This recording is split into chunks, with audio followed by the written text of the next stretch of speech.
her community. She says she essentially lost her name and reputation because of the big lie. Both women loved their jobs, felt it was important to work until they were targeted with racist death threats when former President Trump and his allies made false claims of a stolen election, targeting them by name. Many people then came after those election workers personally. In fact, they say 2 years later, the attacks continue to this day.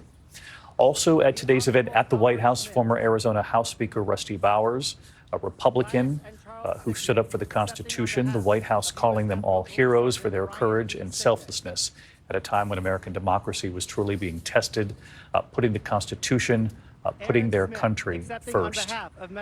You can see the officers there standing. You can see Mr. Bowers there as well, applauding as dignitaries now enter the room.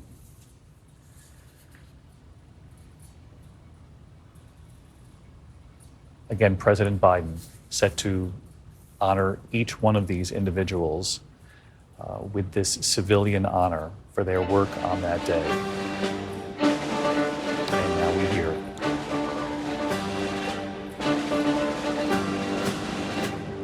Ladies and gentlemen, distinguished guests, the President of the United States. The President now obviously introduced, entering the room, where this ceremony to mark 2 days since January 6th is now underway. They will award the Presidential Citizens Medal, as it's called, to 14 of those Americans gathered in the room here today. The President has said he is aware, has been watching the events down Pennsylvania Avenue, but on this day and in this moment, he honors the officers and these election workers.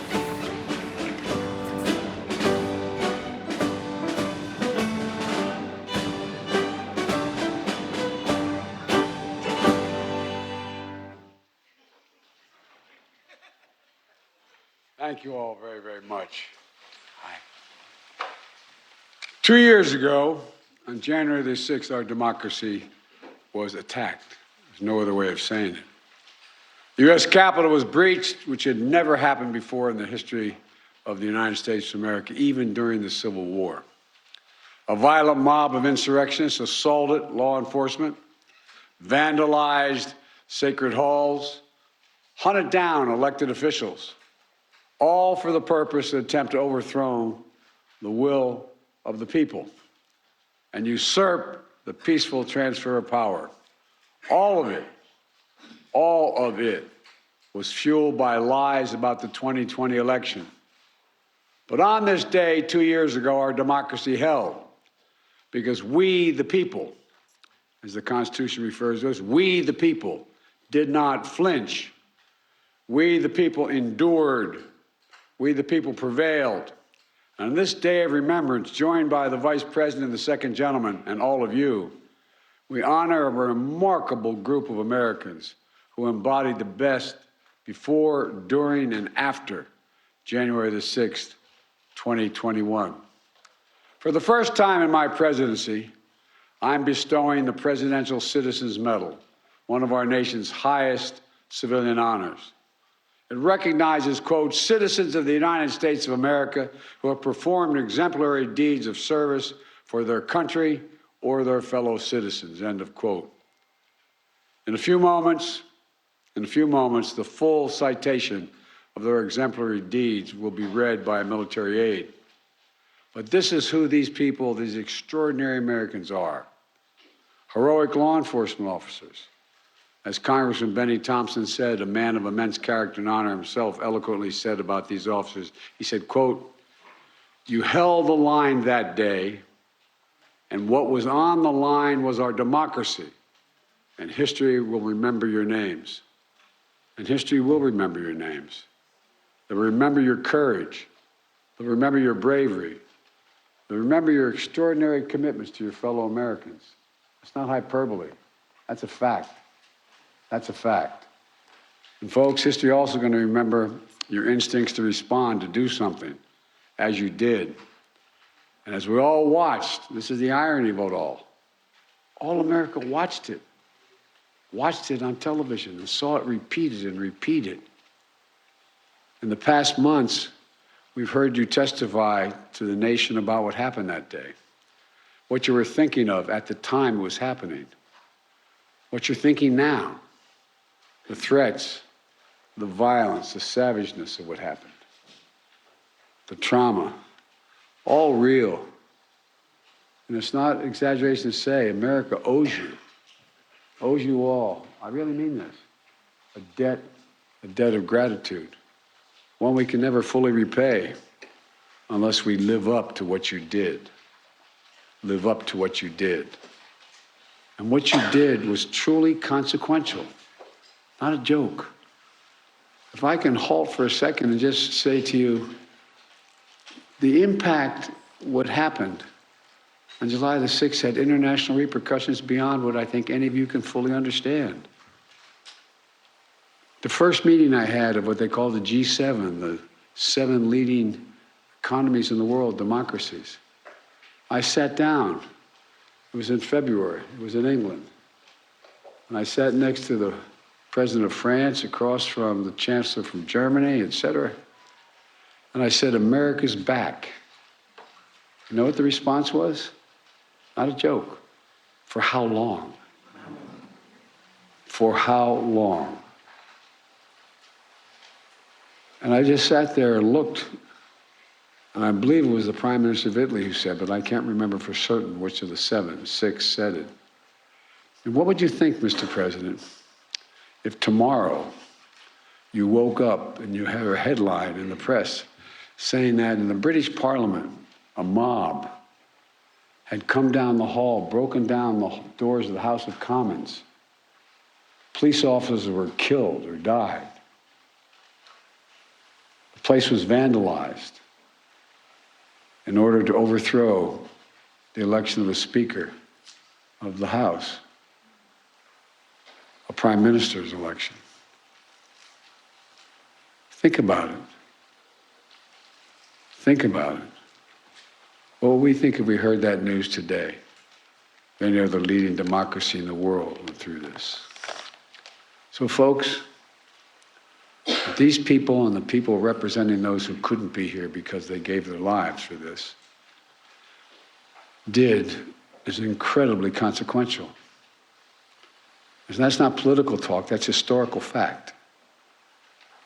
Officer Daniel Hodges, Metropolitan Police Department, Virginia National Guardsman, 8 years on the beat. His first time inside the Capitol was on January the 6th. Sprayed with poison, pinned and crushed, eye almost gouged out, but he didn't break. After it was over, he was asked what he'd been fighting for.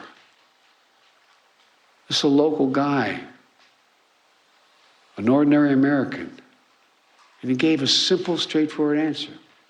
What were you fighting for? His spontaneous answer was democracy. That's what he knew he was fighting for. He wasn't a scholar. He wasn't a historian. He was a red-blooded American. He was fighting for democracy. Former Metropolitan Police Officer Michael Fanone.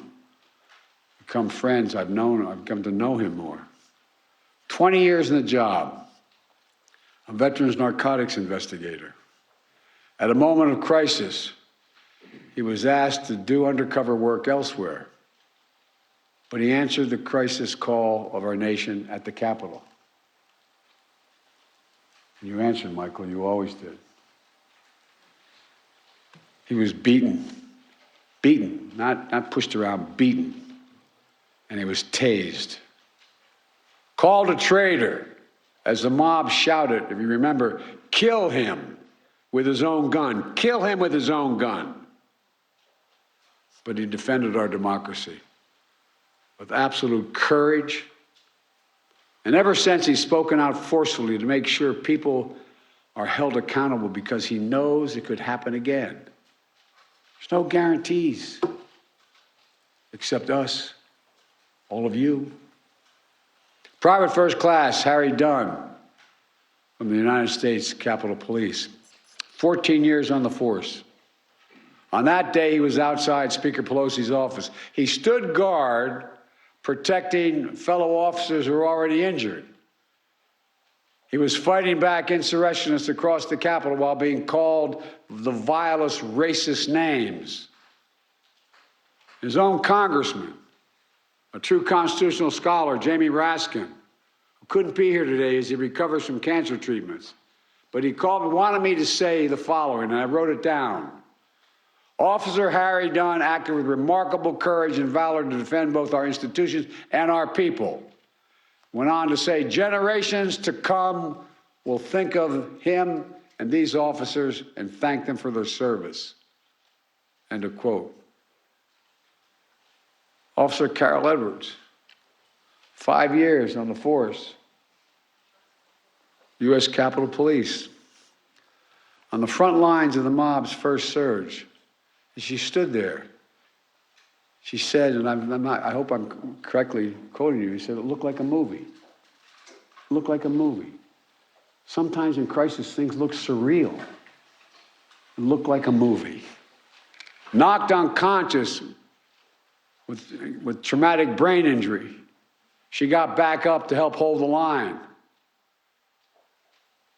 The granddaughter of two proud military veterans, she says it was her job to, quote, protect America's symbol of democracy, end of quote. That building. Sergeant Aquilino. Thank you, pal. I'm glad you know your name.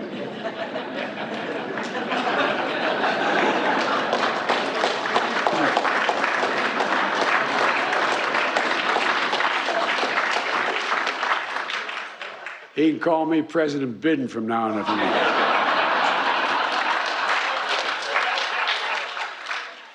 A proud immigrant from the Dominican Republic, 16 years in the force. Like my son, an Iraqi war veteran with the United States military, the United States Army, who described January 6th as something from a medieval battle, trying to keep insurrectionists from entering the tunnel entrance on the lower West Terrace as he got punched, blinded with a laser, speared with an American flagpole with the American flag on it, the flag he swore to defend. He stood tall in the breach with a deep and abiding love demonstrated for his country. Officer Eugene Goodman, an Army veteran who put himself at risk as a rifle squad leader, conducting combat patrols to identify explosives in Baghdad. He came home. He came home to guard the U.S. Capitol for the last 15 years. On January 6th, he risked his own safety to distract a charging group of insurrectionists. He said his duty is to serve and protect. And he said that day, he was just doing part of it, he was protecting. And he did, he protected. To all of you, I know this honor is bittersweet. On that day, more than 140 law enforcement officials suffered physical injuries. And untold numbers are suffering from psychological toll of that day as well. PSD doesn't also only occur in a military battlefield. Others are gone forever. And I said earlier, if I can hold a minute here, I said earlier, you know, for those who lost someone on that day, they're proud as the devil that their kin are being honored. But boy, is it hard. I know how proud I am when my son Bo is honored on the anniversary of his death as a consequence of burn pits in Iraq. But it brings everything back like it happened that moment. So to all the families here who lost someone, my heart aches for you, and I want to thank you for having the courage to be here today so the rest of America can know what your kin did, including Capitol Police Officer Brian Sicknick, who will be receiving this medal posthumously. A veteran of the New Jersey Air National Guard, 13 years in the Capitol Police Force as an officer. He lost his life after protecting the citadel of democracy. We're joined by his family today, whom my wife Jill and I met when we paid our respects at the Capitol Rotunda 2 years ago. I know you're proud of the honor being bestowed on Brian, but I also know this difficult moment because it brings back everything as if it happened this very day. But thank you for being here. And thank you for letting us remember Brian. Thank you. Capitol Police Officer Howard Liebengood is receiving this medal posthumously. Howard's dad was a good friend of mine. I served with his dad. His dad was Sergeant at Arms of the United States Senate, Chief of Staff for Republican senators. We were genuinely friends. Officer Liebengood patrolled the grounds outside the Senate office building on January 6th. He worked nearly nonstop in the days that followed, and he lost his life after protecting the democratic institutions he learned to revere growing up. His family, his widow Serena, they're here today.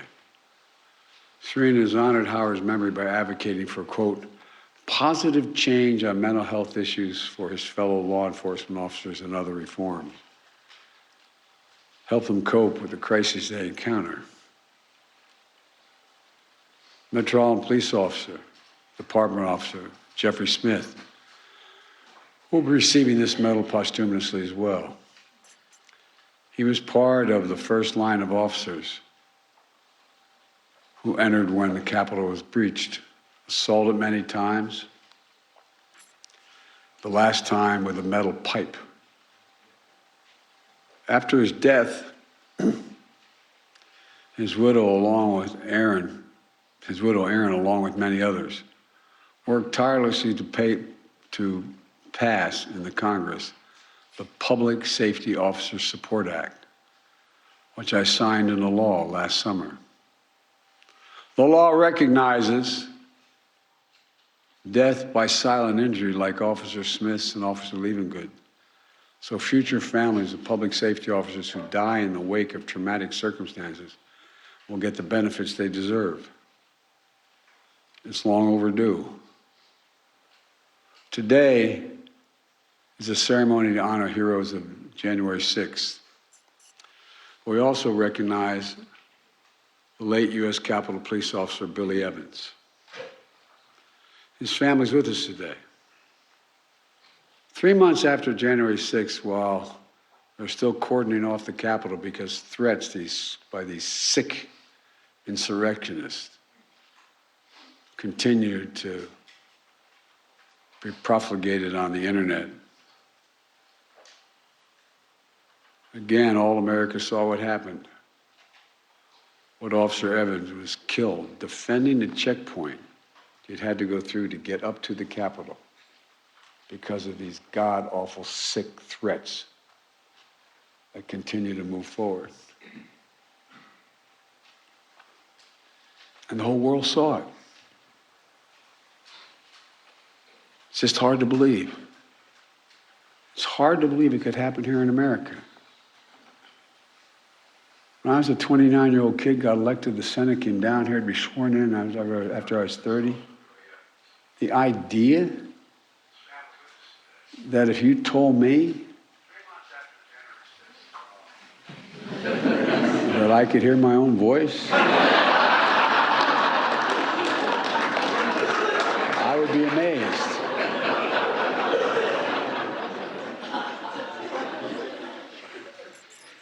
But all kidding aside, think about it. Think about this. Jill and I also met the family at the Rotunda to pay our respects, and I was honored to sign into law a bill awarding the Congressional Medal, Gold Medal, to those who protect the Capitol on January 6th and to honor Officers Sicknick, Evans, Liebengood, Smith for their sacrifices. These officers are the best among us. And we're also honored to be joined by many other members of the various law enforcement agencies here today. And who were here on that January 6th. We thank all of them as well. I want to thank you all for your service, your strength, your courage, And it's a corny thing to say, but your patriotism. Joining these law enforcement officer honorees are 5 other public servants: Ruby Freeman and her daughter, Shay Moss. Where are you guys? Sitting up there, you're right in the middle.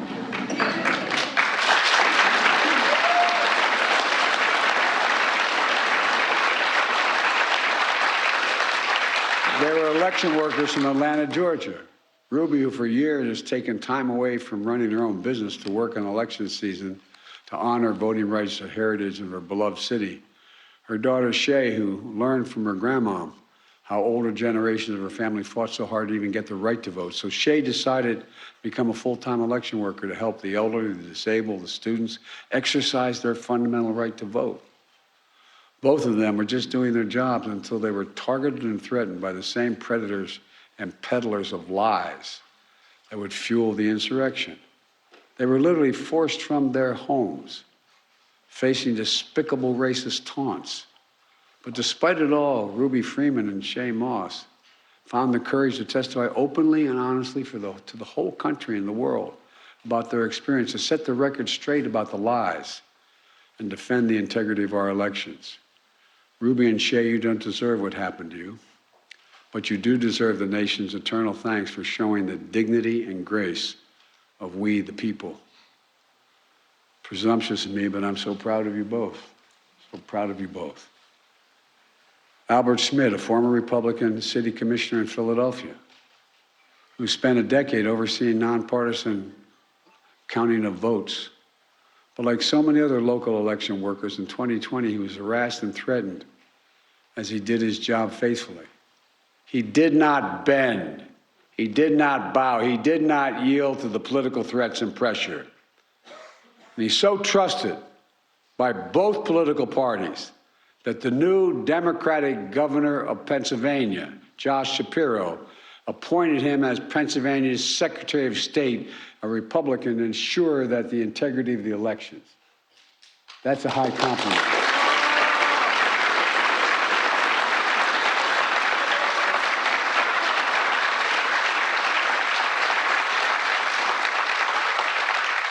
His character and his commitment speak volumes of we, the people. That's what we also see in Jocelyn Benson, twice elected Michigan Secretary of State to protect the sacred right to vote and have that vote counted fairly. That's what she did in 2020, when she oversaw a record number of Michiganders turn out to vote in that election, only to find an armed mob outside of her home on Christmas Eve, when she and her son were decorating their Christmas tree inside. But she refused to back down. She'd done her duty. She'd kept her oath.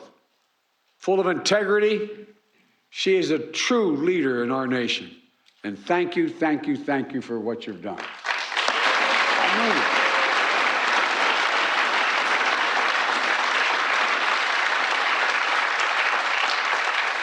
And finally, Rusty Bowers, a former Republican Speaker of the House in the state of Arizona. When I met him today, I said, I hope I'm not hurting your reputation. Where are you, Rusty? See, he's hiding behind you. He's able to do that.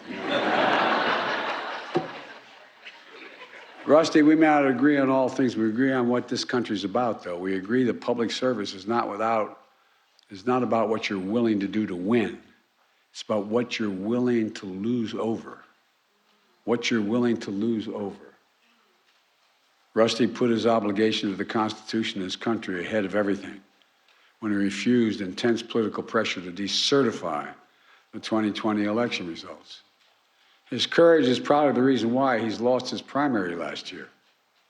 Rusty, you're an example, is a demonstration to every young man and woman thinking about entering politics about what integrity is all about. I'm not exaggerating. Thank you for your integrity and your honor.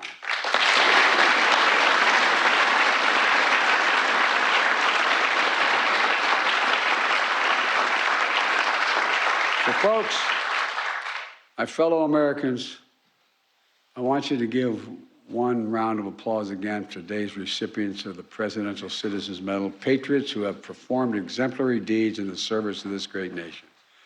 And let me close with this.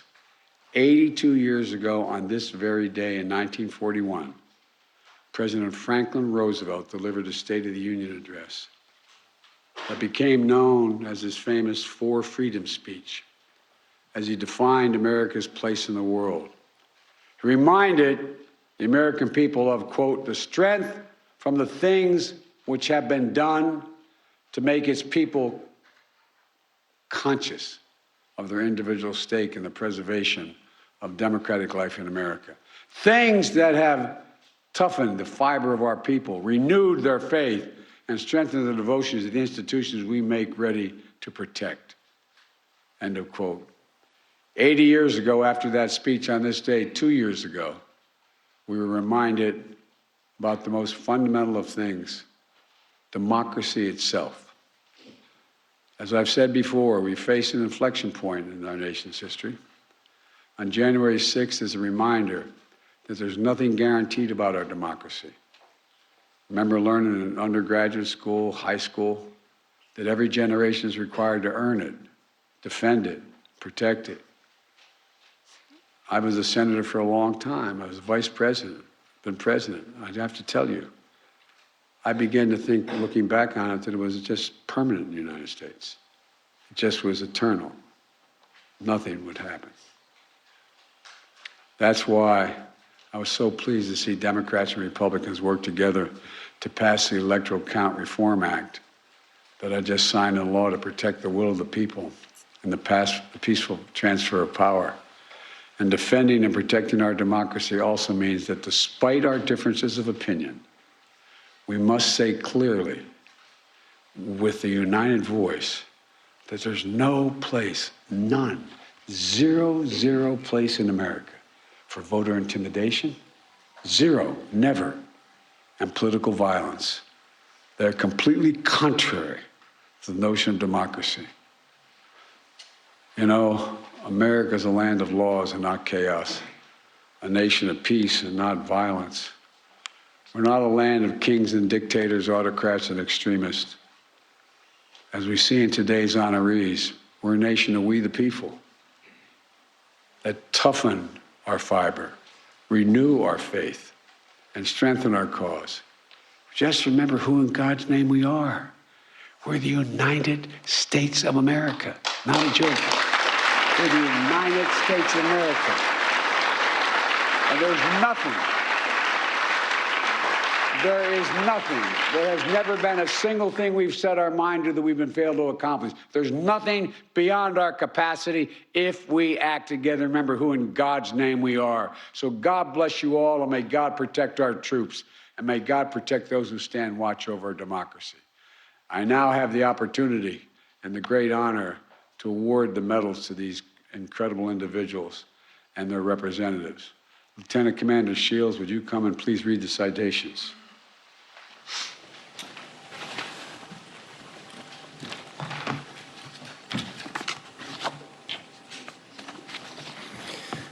The Presidential Citizens Medal recipients: Jocelyn Benson,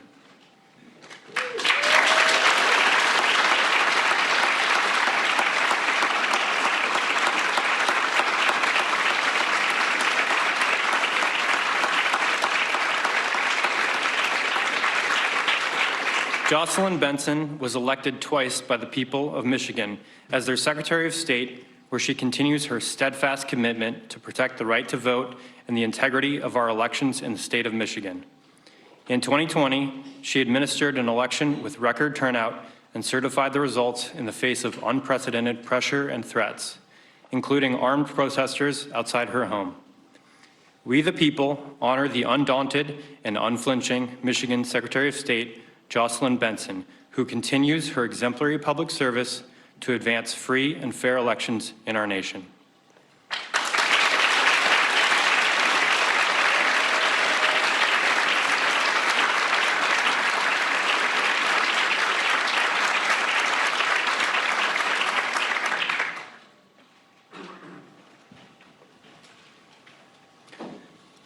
Russell Bowers.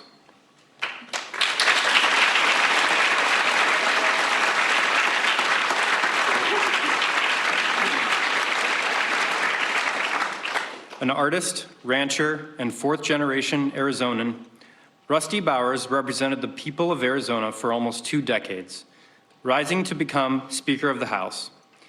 In a dire hour of our democracy, he put country before party by refusing attempts to decertify the 2020 election and overturn the will of the people. He endured menacing protests, including at his home, and eventually lost an election because of his courageous actions. We, the people, honor Rusty Bowers, a public servant guided by a deep faith and unbreakable oath to God, family, and country.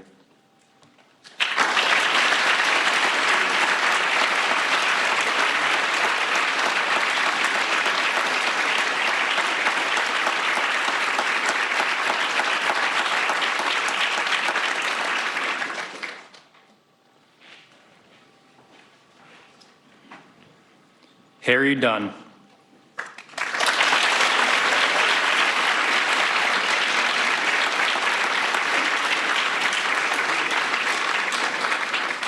A champion college football lineman, Harry Dunn has put his protective instincts to a higher purpose as a U.S. Capitol Police officer. On January 6, 2021, he rushed to protect injured fellow officers fighting back insurrectionists. His powerful testimony describing violence and stinging racism laid bare the day's facts for history, and his advocacy on behalf of officers battling lasting trauma is helping to ease the stigma around mental health in our nation. For defending the citadel of our democracy and for seeking truth and healing, we the people honor U.S. Capitol Police Private First Class Harry A. Dunn.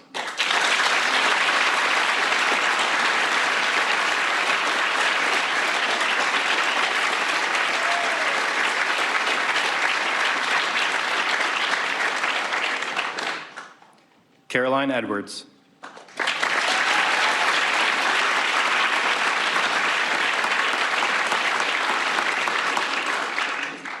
The granddaughter of proud military veterans, Caroline Edwards left a corporate career to follow in their footsteps, serving our nation. On January 6, 2021, she helped stop advancing insurrectionists even after being knocked unconscious in the mob's first brutal surge. She has also fought for colleagues as a police union board member and peer counselor, and her congressional testimony will help ensure their valor is never forgotten. For her courageous defense of our democracy and service to fellow officers, we the people honor U.S. Capitol Police Officer Caroline Edwards.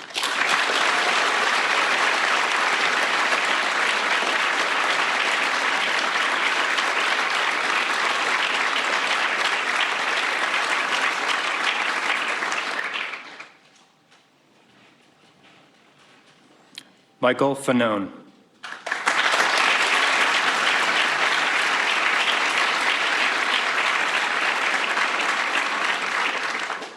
The grandson of a police officer, Michael Fanone was born to protect and serve. A decorated narcotics investigator, he took an off-duty call to the Capitol on January 6, 2021, helping to drive insurrectionists away from a key tunnel and facing vicious attack. He immediately became one of the day's most outspoken truth seekers. For his absolute courage in protecting the Capitol and our democracy, and his tenacious search for accountability, we the people honor former Metropolitan Police Department officer Michael Fanone.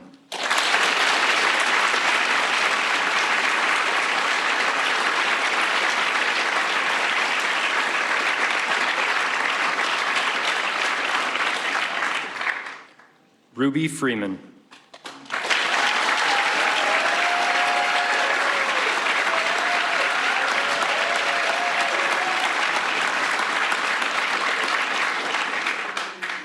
Inspired by the voting rights legacy of her beloved Atlanta, Lady Ruby Freeman viewed her civic duty as a Fulton County election worker as a sacred mission to ensure the people of Georgia could exercise their fundamental right to vote freely and fairly.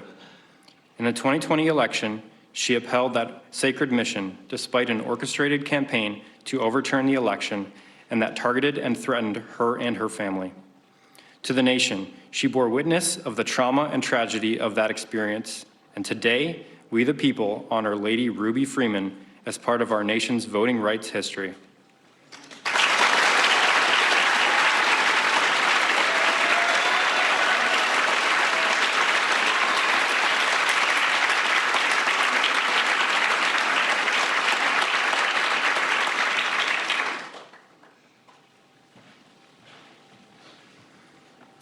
Aquilino Ganell.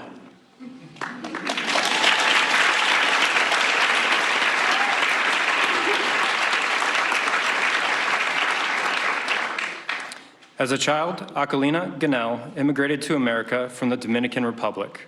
He became the first in his family to graduate college, serving in the U.S. Army and then in the U.S. Capitol Police. On January 6, 2021, he courageously stood firm at the doors of the Capitol as insurrectionists stormed the entrance, sustaining serious injuries as he protected members of Congress and defended our democracy. He later testified publicly to ensure our nation and history never forget.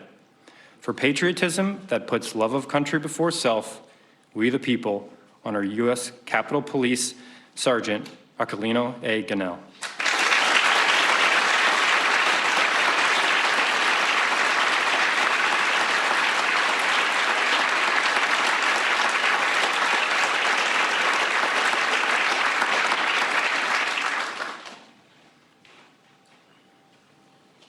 Eugene Goodman.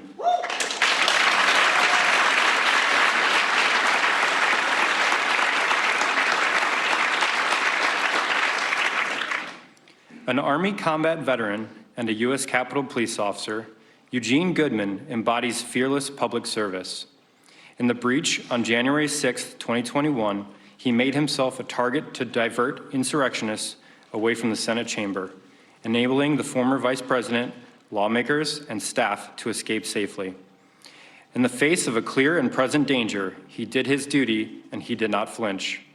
For his valor and for ensuring the constitutional order, we the people honor U.S. Capitol Police Officer Eugene Goodman.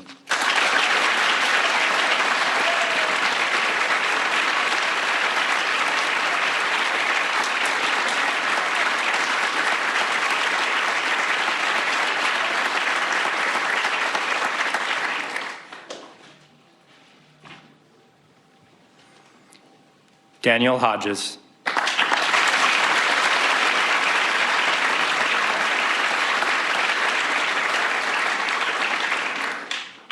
A Virginia National Guardsman and Metropolitan Police Department officer, Daniel Hodges has dedicated his life to serving his community and our nation. On January 6, 2021, he fought to push surging insurrectionists away from a key tunnel into the Capitol, returning to the line even after being brutally crushed and beaten. His courageous testimony will help ensure that we never forget or let such an attack happen again. For his heroism and unwavering commitment to the truth, we the people honor Metropolitan Police Department Officer Daniel Hodges.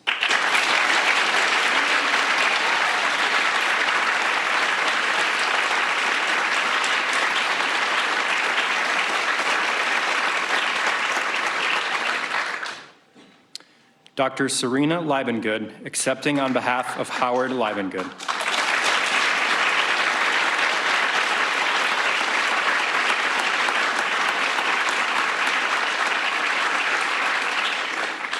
The proud son of a U.S. Senate Sergeant-at-Arms, Howard Liebengood left a career as a champion race car driver to follow in his late father's footsteps, protecting the democratic institutions they both revered.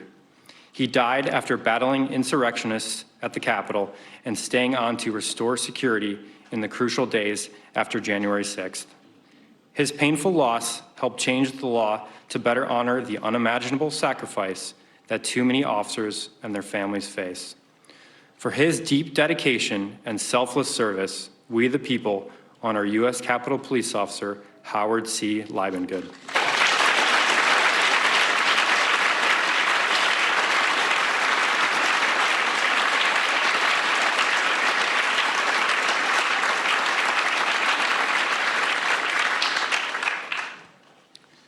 Wandrea Arshay Moss.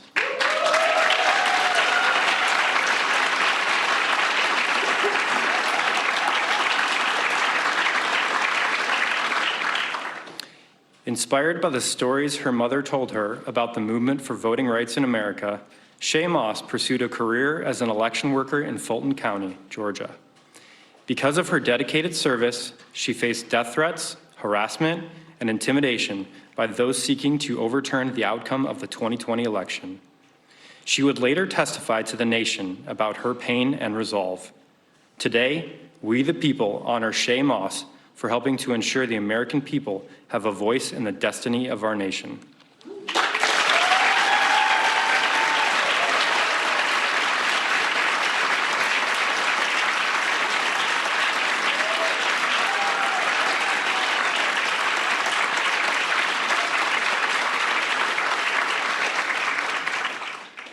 Albert Schmidt.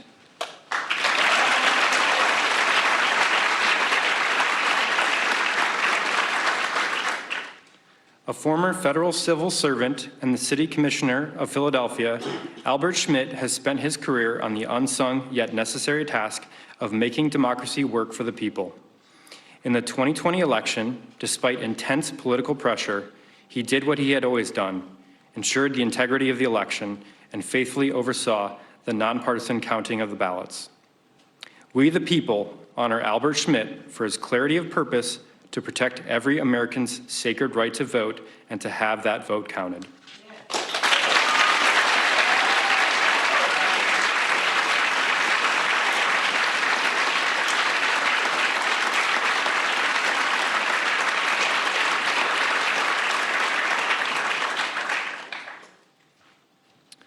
Charles and Gladys Sicknick, accepting on behalf of Brian D. Sicknick.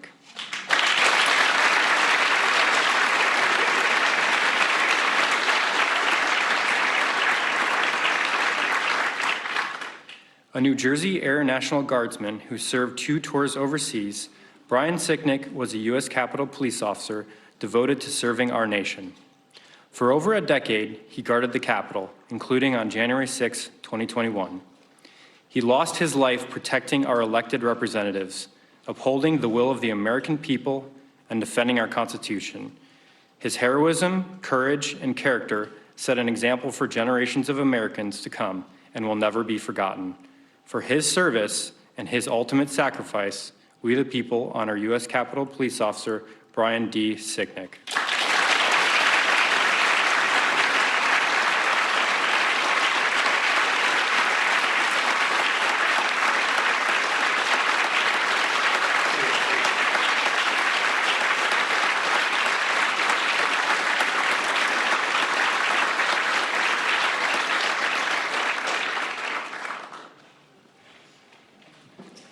Aaron Smith, accepting on behalf of Jeffrey L. Smith.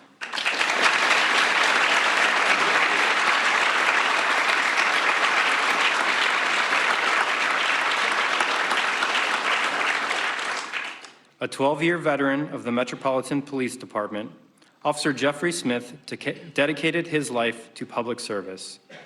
On January 6, 2021, as he fought the violent mob, Officer Smith sustained devastating head injuries from multiple assaults inside and outside the Capitol. He died after protecting Congress, guarding the Capitol, and preserving our democracy. His passing sparked changes in the law that honor the silent injuries of our fallen officers. For his extraordinary heroism, pure courage, and unwavering devotion to the nation, we the people honor Metropolitan Police Department Officer Jeffrey L. Smith.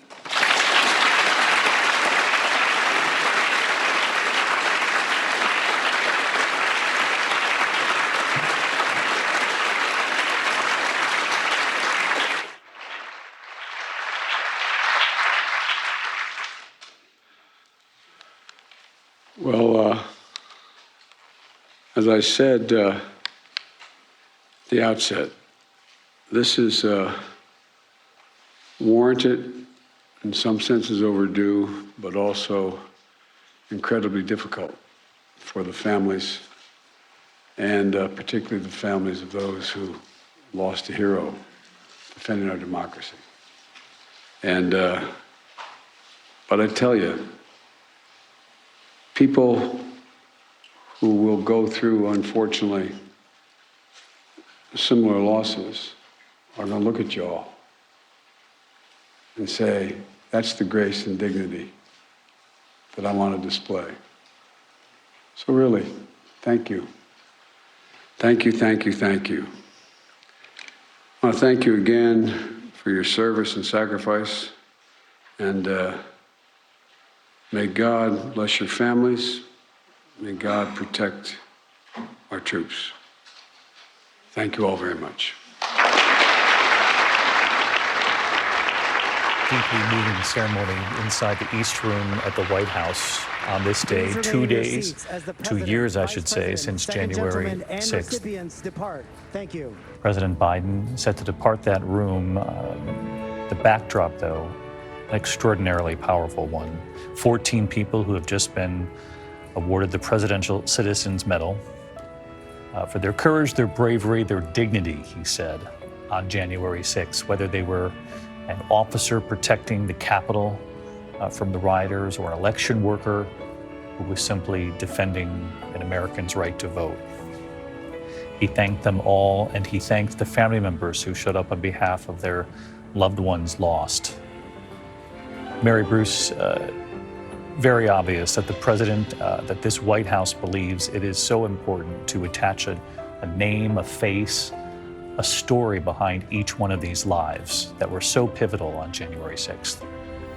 Absolutely. And what stood out to me most was that phrase, "we the people." You heard the president repeating it over and over again, arguing that our democracy prevailed 2 years ago, not just because of we the people, but because of these people, that they did far more than just fight back against an angry mob or stand up to dangerous and baseless conspiracy theories, that it's because of these people and their bravery and their moral fortitude that our nation's history didn't go down and take a very different path. And I was also struck by the president's warning there at the end of his remarks that our democracy is fragile, that the threats exposed that day are still very real, and that now it is incumbent on all of us to be vigilant in protecting our democracy and protecting our responsibility going forward, David. Thank you, Mary. Rachel Scott, who covers Congress for us, who was there that day on January 6th reporting for us. And Rachel, I was moved by the fact that these brave Americans behind the president there today were not there because they're Democrats. We don't know whether they're Democrats or Republicans. We know they did their duty that day. And again, whether they were an elections worker or an officer in the days and weeks that led up to January 6th as well. And you could see it, Rachel, in their faces,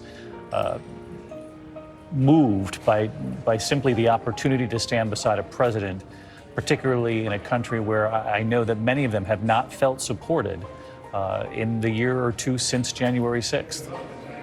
Exactly, David. And that is something where they really feel like they do have a duty. They have a duty to show up here every single day back to a building where they suffered trauma themselves.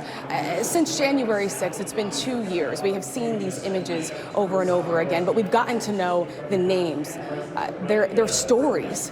But one thing that has remained clear is their commitment to serve this building. And so many of the officers that you saw right there return here every single day because they feel like they have a duty to protect and serve the members in this building. David. Rachel Scott, thank you. We should mention Rachel continues to cover what's happening down at the other end of Pennsylvania Avenue, the chaos behind her, and we'll get an update on that in a moment on this race for Speaker on the floor of the House.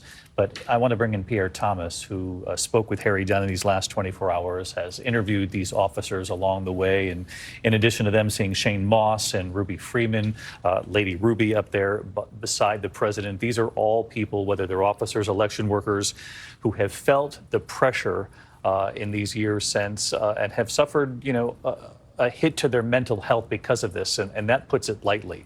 They've carried this weight for 2 years, Pierre, and to be honored in front of the American people and by the American people was an extraordinary moment we just witnessed. It truly was, David. For those officers and those honored today, January 6th will never, ever be simply a date on the calendar. It's a part of their daily lives. And David, it's a challenge that they all endure from a mental health standpoint. And David, I would just add this. For these people, freedom has had and does have a cost every day. No question about that, Pierre. And again, they weren't up there because they're Democrats in a Democratic White House right now. They were up there because they are Americans doing their job on that day. And we can't forget that. no matter how deeply politicized this has all become. I want to bring in, thank you, Pierre. I want to bring in Rick Klein again. As I alluded to a moment ago, there is the other major story unfolding at the other end of Pennsylvania Avenue, and we are now further along the way here, I guess you could say, the 13th round of balloting, of voting in the House, and it would appear that Kevin McCarthy, Rick, dare I say, is within striking distance potentially here? Yeah, David, he's as close as he's ever been, within 3 votes of getting the magic number to clinch the speakership. He has flipped a total of 15 votes since the rounds of voting, those endless rounds that concluded last night. Now the House is voting to take a pause, to adjourn until late tonight. 10 p.m. tonight is their proposal. At that time, they're expecting that 2 more McCarthy voters, House Republicans who are out of town on personal business, will be back. If they are back in voting, then McCarthy picks up some support. He would still be, though, at least 2 votes short of getting the speakership, barring some kind of other agreement to get some members to vote present or to skip the vote. He still has some work to do, David. We are headed to at least a 14th ballot to determine the House Speaker in a situation this country has not seen in a century and a half. In a century and a half, for sure. And not to get buried in the numbers, but everyone sees that 6 up there on the board, essentially. And the numbers, the math is slightly different depending on the scenario, depending on if someone says present or if they're not in the room when the next round of voting takes place. But it would look like at this point, Rick, that with 6 hardliners against Kevin McCarthy at this point, he would need to convince 2 more to come his way. A minimum of 2, and those are the hardest of hardliners. They are the people that have said publicly there is no scenario where they will ever support Kevin McCarthy for Speaker. We'll see if the pressure brought by their colleagues or anything else that can be dangled their way in the ensuing hours changes their minds, but they have been dug in from the start. They have made the start of this Congress very, very difficult for the would-be Speaker. Yeah, you say the start of Congress hasn't really started officially yet because they're all still waiting to be sworn in 4 days into this. Rick Klein, our political director. Thank you, Rick, as always, for giving us the bottom line here. Our coverage continues at ABC News Live, abcnews.com, and of course, I'll be back with the entire team for the Friday edition of World News Tonight. Until then, have a good day. This has been a special report from ABC News.